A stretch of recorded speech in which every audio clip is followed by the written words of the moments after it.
The story begins in 1954, 3 years before mankind launched its first artificial satellite, the Soviet Sputnik 1. On May 14, 1954, several newspapers published articles centered on a statement belonging to retired Major D.E. Kehoe. At the time, Kehoe believed the Earth was circled by one, if not two, artificial satellites. Scientists at the famous White Sands government facility in New Mexico were actively researching this possibility and trying to determine the purpose and origin of these objects. Later that summer, Aviation Week magazine attempted to explain the mystery by saying the satellites' orbits had been mapped out at an altitude of 400, respectively 600 miles above Earth. Pentagon's scare over the observance of two previously unobserved satellites orbiting the Earth has dissipated with the identification of the objects as natural, not artificial, satellites. Dr. Lincoln LaPaz, expert on extraterrestrial bodies from the University of New Mexico, headed the identification project. One satellite is orbiting about 400 miles out, while the other track is 600 miles from the Earth. The Pentagon thought momentarily the Russians had beaten the US to space explorations. Keep in mind that this was all happening during the space race, when spirits were high and tensions were higher. The competition between the United States and the Soviet Union fueled the paranoia as each nation raced towards the sky. Many astronomers suspected a large satellite was indeed orbiting the Earth, and by 1960, even the US Department of Defense acknowledged this alien presence. Washington, February 10th, an unidentified silent satellite has been discovered circling the Earth in a near-polar orbit by United States tracking stations, the Defense Department said today. The identity of the mystery satellite, which has been dubbed the Dark Satellite, are not known despite nearly 2 weeks of tracking. It wasn't long before people made the connection between the unknown object and Nikola Tesla.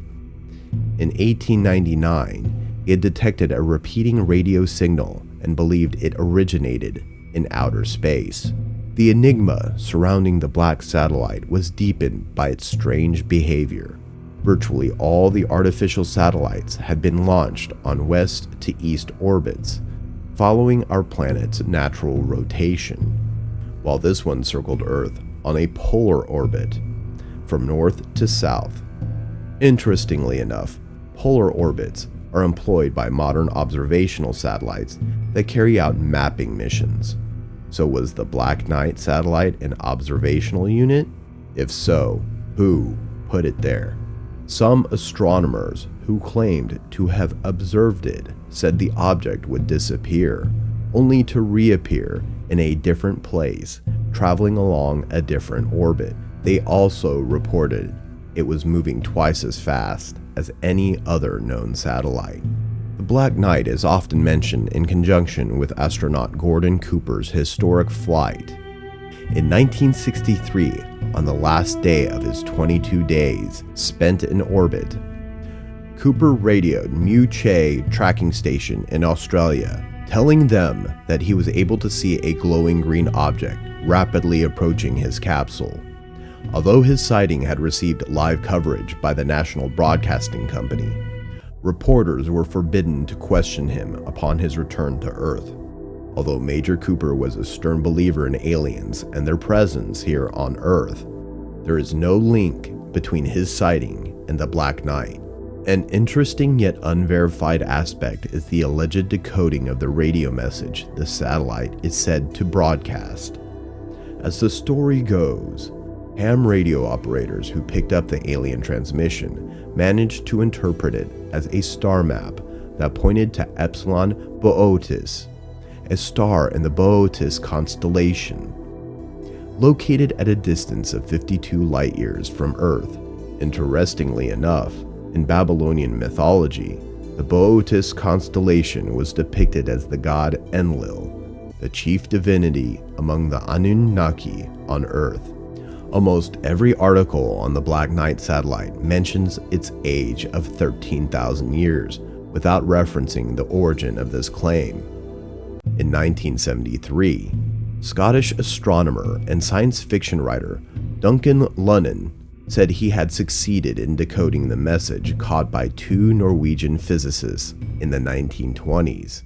The message was said to have come from a probe orbiting the Earth in the same Lagrangian point as the Moon, and that probe had been sent a long time ago by the inhabitants of a planet orbiting Epsilon Boötis.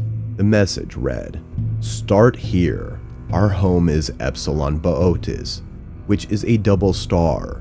We live on the sixth planet of 7, coming from the Sun, which is the larger of the two. Our sixth planet has 1 moon. Our fourth planet has 3.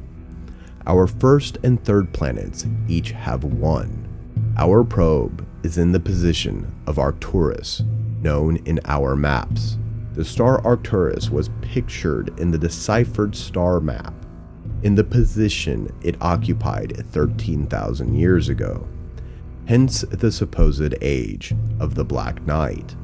London's theory was picked up by Time magazine and included in several documentaries. However, in 1976, he acknowledged it was flawed and withdrew it, only to revise and reinterpret part of it in 1998. There are a number of famous photos that allegedly show the alien satellite. The official explanations for the object they show is that it's nothing more than a thermal blanket that had come off one of the many satellites we've put up there. While this might be the case, it only explains the photos and not the Black Knight itself, as the unknown object had been reported prior to these photos. Another aspect is that these famous photos show an object far smaller than the one indicated in earlier reports, which was said to be as large as a city block. On a side note, the Vimanas portrayed in ancient Hindu texts were of similar size. Perhaps there's a connection between the two, and since no one can deny the size and scope of the UFO phenomena, it stands to reason that among all reports of flying saucers in our skies and oceans, we can fit one more: a huge alien satellite orbiting above our planet.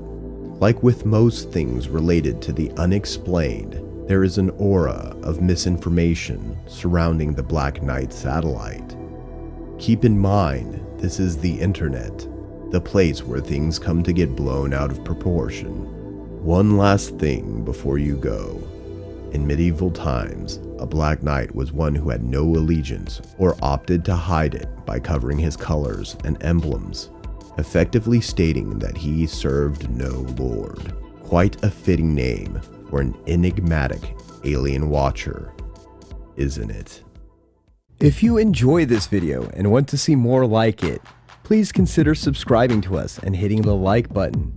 Feel free to write a comment below and suggest which theory you want to see next. If you'd like to further support this channel, please consider joining. Our membership link will be found in the description box below.